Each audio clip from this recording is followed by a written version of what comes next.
When I spoke to you last at Christmas, I asked you all, whatever your religion, to pray for me on the day of my coronation, to pray that God would give me wisdom and strength to carry out the promises that I should then be making. Throughout this memorable day, I have been uplifted and sustained by the knowledge that your thoughts and prayers were with me.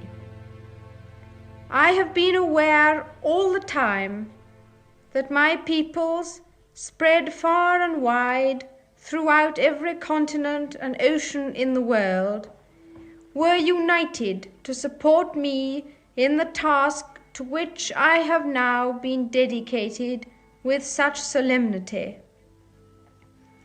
Many thousands of you came to London from all parts of the Commonwealth and Empire to join in the ceremony. But I have been conscious too of the millions of others who have shared in it by means of wireless or television in their homes. All of you, near or far, have been united in one purpose. It is hard for me to find words in which to tell you of the strength which this knowledge has given me. The ceremonies you have seen today are ancient, and some of their origins are veiled in the mists of the past. But their spirit and their meaning shine through the ages, never perhaps more brightly than now. I have in sincerity pledged myself to your service, as so many of you are pledged to mine.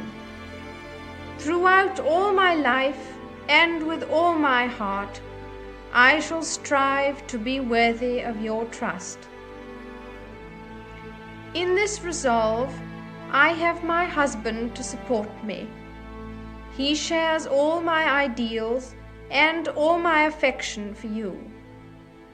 Then, although my experience is so short and my task so new, I have in my parents and grandparents an example which I can follow with certainty and with confidence.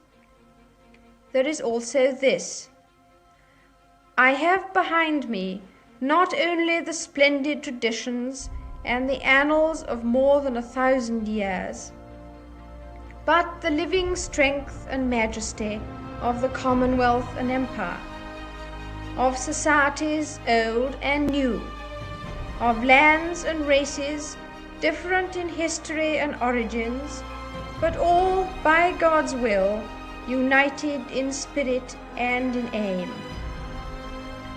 Therefore, I am sure that this, my coronation, is not the symbol of a power and a splendor that are gone, but a declaration of our hopes for the future, and for the years I may, by God's grace and mercy, be given to reign and serve you as your Queen.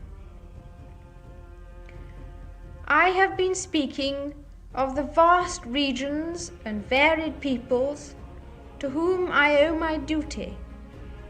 But there has also sprung from our island home a theme of social and political thought which constitutes our message to the world, and through the changing generations has found acceptance both within and far beyond my realms.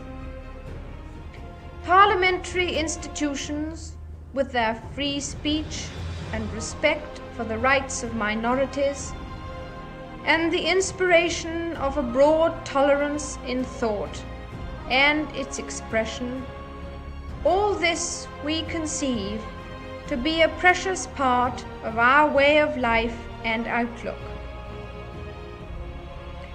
During recent centuries, this message has been sustained and invigorated by the immense contribution in language, literature, and action of the nations of our Commonwealth overseas.